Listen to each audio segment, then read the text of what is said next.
seneng solawat ora bakal mlebu swarga. Lah napa salatmu sah mergo ana solawat? Doamu diijabahi oleh Allah mergo awaluhu wa akhiruhu bis solawat. Nek ana donga kok gak nganggo solawat iku gedabus, padha karo angin puting beliung entek-ngenteki. Moko nek ndonga ulama-ulama niku ngajari kula jenengan mesti diawali Allahumma sholli ala sayyidina Muhammad wa ala ali sayyidina Muhammad dan seterusnya. Diakhiri juga hal yang sama. Iku tondo donga diampuni Allah Subhanahu wa ta'ala. Mongko ayo kencengno solawate. Mungkin amal-amal kula panjenengan kathah ditolak Allah, tapi solawat tidak akan pernah ditolak oleh Allah Subhanahu wa ta'ala. Ada sebuah cerita di saat atau di zaman Hasan Basri. Syekh Hasan Basri itu punya beberapa jamaah, dan saat itu ada seorang ibu punya anak satu perempuan. Suaminya sudah meninggal dunia, anake sitok wedok tok, cara wong Jawa diarani anak semoto wayang. Mung sitok tok kuwi ning nuwa kali ngadu bilah ya kok. Wis ngono piye pokoke. Naudzu billah. Sitok iki nuwa kali kol nek bengi ora tau muleh. Nek ditukokno baju muslimat disuwek menjadi baju you can see kan kon delok keleke gitu. Nganggo kuwi wis ringkes ceritane anak iki mati. Lah wis mati jenenge menungso itu nek wong Jawa tega lorone ora tega pati. Begitu wis mati bapak ibu nangis terus, pengen ketemu, pengen jumpa kepada anaknya. Lalu bingung bagaimana saya bisa berjumpa anakku, pengen tahu kondisi anakku kayak apa. Lalu suwanlah ke Syekh Hasan Basri. Ibu ini datang, assalamualaikum. Waalaikumsalam. Syekh, ya ada apa ibu? Engkau tahu saya punya anak satu sudah meninggal dunia. Ya, sudah lama anakku meninggal. Ya, memangnya kenapa ibu? Saya pengen tahu bagaimana kondisi anakku di alam barzah. Ibu benar pengen tahu? Ya. Apa yang harus kulakukan wahai Syekh? Katanya Syekh Hasan Basri, sedekahkan sepertiga hartamu. Nek duit sawit saikar, sepertiga didol disedekah nih, kek-keknya fakir miskin, dikekno yatim piatu, digunakan membangun gedung NU. Dol gue nek mulai sawit didol, selesaikan gedung NU. Loh, setelah itu bapak ibu saya sudah menyedekahkan sepertiga harta bendaku. Tunggu ibu, kamu nanti akan tidur di malam Jumat itu akan berjumpa anakmu. Lalu berjumpa ibu itu terhadap anaknya di malam hari saat tidur. Apa yang dilihat? Ternyata anaknya dipukulin oleh malaikat, anaknya dibakar oleh malaikat, anaknya dihimpit oleh bumi, dicambui oleh malaikat. Ibu bukan bahagia, tambah nangis melihat kondisi anaknya. Lalu apa yang terjadi? Mereka datang ke Syekh lagi. Syekh, saya sudah ketemu anakku, tapi anakku dipukulin malaikat, dihimpit tanah, dicambuk malaikat, dibakar mereka. Dan memangnya kenapa ibu? Kan itu amal anak ibu. Ibu anaknya nggak pernah sholat, ya. Ibu anaknya pakaiannya terbuka, memang. Ibu anaknya kalau disuruh berangkat sholawatan malah ke diskotik, itu benar. Ibu anaknya kalau disuruh puasa mereka malah sembunyi di dapur, itu kebiasaan anak saya. Ya sudah maklum ibu kalau anak ibu disiksa di alam kubur, tapi saya nggak pengen itu. Saya pengen anakku Aku duduk di singgasana tersenyum, tertawa, megah duduknya. Ibu pengen? Ya. Sanggup? Insya Allah. Apa sih? Amalkan sholawat. Undang grup sholawat. Nanti setelah ini grup sholawat diundang, Pak. Undang grup sholawat setiap acara, bukan setiap acara. Baca sholawat, ajak orang-orang baca sholawat. Lalu mereka baca sholawat, Bapak Ibu. Sholawatnya ya macam-macam, terserah. Mau sholawat tibil kulub silahkan, mau sholat apa silahkan. Dibaca sholawat, ringkas ceritanya jamaah juga diajak baca sholawat. Pada bulan depan ibu ini mimpi bersamaan dengan mimpinya Syekh Hasan Basri. Pertama kali Syekh Hasan Basri mimpi bertemu anak ibu itu, duduk di kursi yang luar biasa, ditanya, wahai anak perempuan, iya, betulkah kamu anaknya ibu ini? Iya. Betulkah minggu-minggu yang lalu kamu bertemu ibumu? Iya. Saat itu engkau dibakar malaikat? Memang. Saat itu engkau dicambui malaikat? Betul. Saat itu engkau dihimpit oleh tanah? Iya. Kenapa itu terjadi? Aku adalah anak yang durhaka, berani kepada orang tuaku, bentak-bentak orang tuaku. Kalau minta duit dikasih sedikit aku tidak nerima, diberikan baju aku sobekin. Aku intinya anak yang durhaka. Tapi kenapa saat ini engkau duduk di singgasana seperti ini? Saya mohon maaf, ibuku setiap hari setiap malam mereka membaca sholawat, dan tetangga jamaah diajak baca sholawat, yang sholawat itu dihadiahkan kepada saya. Ternyata berkat sholawat itu saya bisa seperti ini.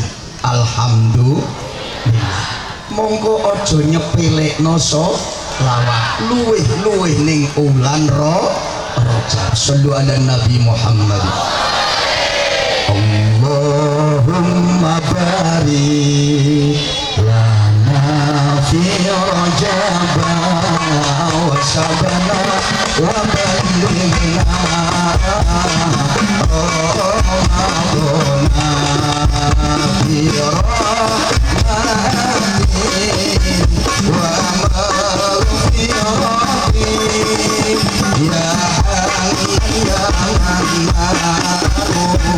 ya dayyanu ya hayy ya mannan ya dayyanu Allahumma sholli ala sayyidina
Wa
Rasulullah, Nuaiman yang pemabuk penjudi saat itu, Rasul mengatakan, Nuaiman, engkau akan masuk surga. Berkat sholawat, anak yang durhaka pun masuk surga. Apalagi kulon jenengan sholat terus, zikir terus, tahlil terus, doa terus, berbuat baik kepada kedua orang tua, nggak berhenti, insya Allah, dan yakin kita semuanya akan tergeret masuk surga Allah Subhanahu wa ta'ala. Mongko tetep manut ninggone ora usah khawatir ana wong liya teko-teko bid'ah, gak urusan. Soale kula jenengan urip ku ya bid'ah. Lho kok ngoten nggih, kula nganggo serban ngeten iki bid'ah. Soale Rasulullah nganggone namung ngeten iki. Kula nganggo kursi ngeten iki nggih bid'ah. Nganggo mic ya bid'ah. Salat nganggo sajadah ya bid'ah. Wis pokoke bid'ah kabeh, mongko enggak usah mikir orang bid'ah-bid'ah. Semakin dibid'ahkan, ayo semakin kita tambah semarak. Amin Allahumma amin. Ojo kendor, ojo kendor. Benderamu ini adalah salah satu bendera yang di bawahnya orang-orang yang banyak baca sholawat.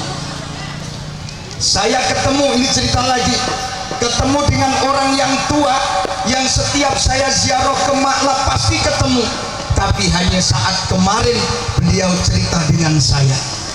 Katanya beliau cerita dengan saya saat ketemu saya, engkau ingat enggak dua kucing itu? Saya bilang saya nggak ingat karena saya nggak tahu itu kucing siapa. Masih tahukah engkau saat kesini dua kucing itu mengiringmu? Jawaban saya, iya tahu. Tapi saya nggak tahu ini kucing siapa. Saya nggak ngerti. Kata beliau, ini kucing yang disayangi oleh keluarganya Sayyidina Abu Bakar.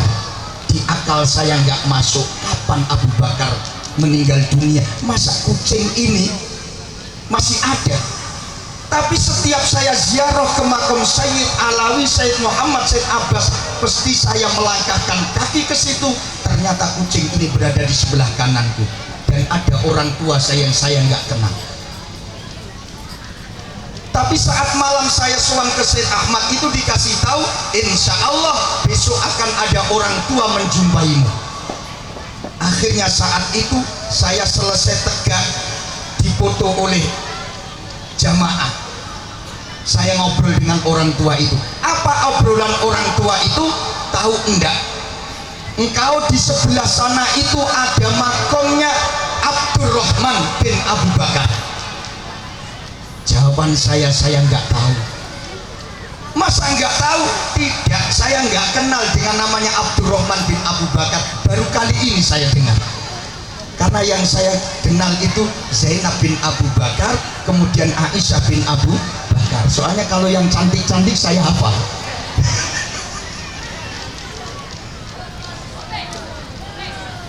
Jadi di saat itu beliau ngomong, beliau itu jasadnya masih utuh hingga sekarang. Kenapa? Li'annahu hubbun nabi. Mereka cinta kepada Nabi. Mereka selalu bersolawat kepada Nabi. Saya akhirnya minta ditunjukkan makomnya di sebelah mana.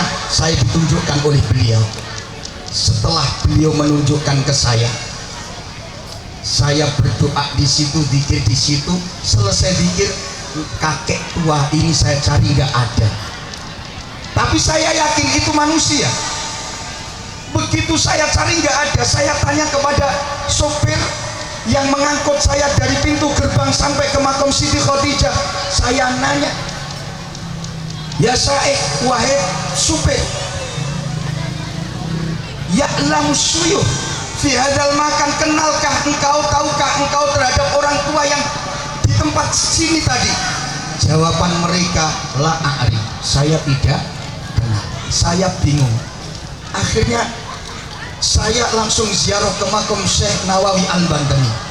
Begitu di makam Syekh Nawawi Al-Bantani, beliau ternyata tegak di makamnya Habib Salim As-Satiri. Akhirnya saya jumpai, saya tanya, saya ngobrol. Dia menjawab, jawaban mereka, ana dzurriyyah Abu Bakar. Saya adalah keturunan dari Abu Bakar. Saya terus diem, lekep, gak ngomong apa-apa. Mau tanya lagi saya juga bingung, dzurriyyah Abu Bakar yang keberapa, nanti malah saya kedandapan. Wis menengahi, akhirnya madhep kiblat, aku jaluk donga. Karena pas saat itu satu abad Nahdlatul Ulama, Bunyai datang ke Sidoarjo, ternyata saya kelayapan di Mekah. Yo jaluk donga.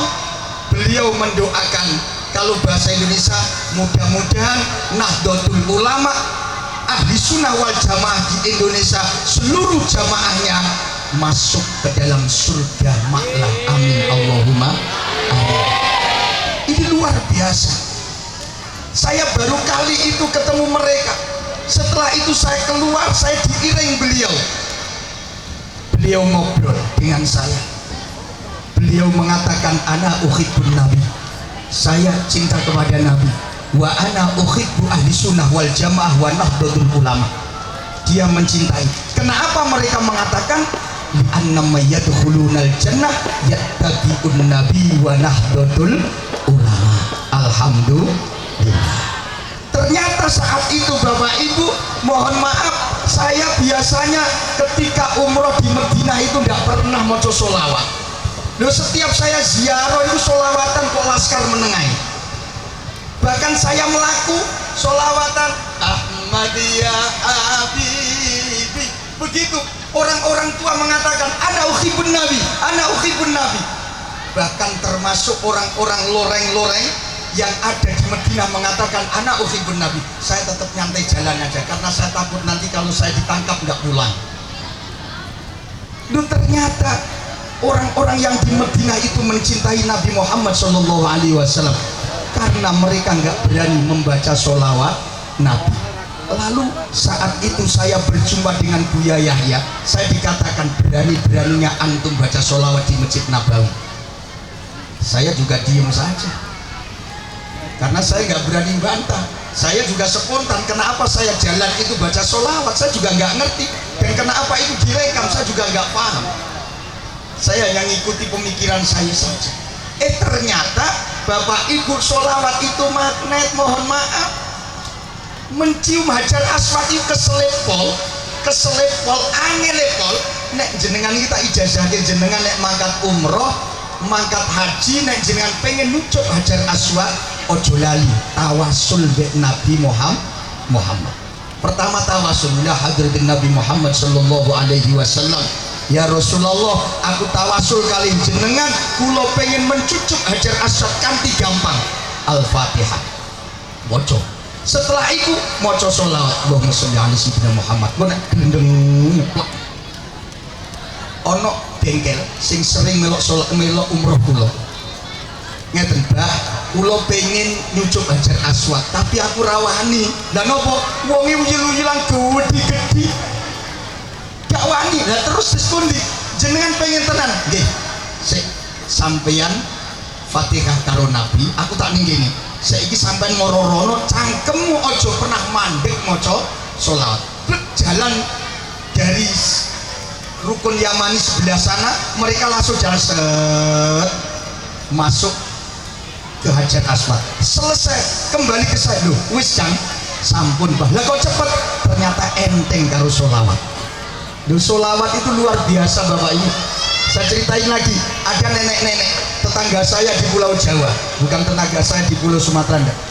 Di Pulau Jawa itu ada nenek-nenek, mereka pengen berangkat umroh itu pangelipol apa meneh berangkat haji.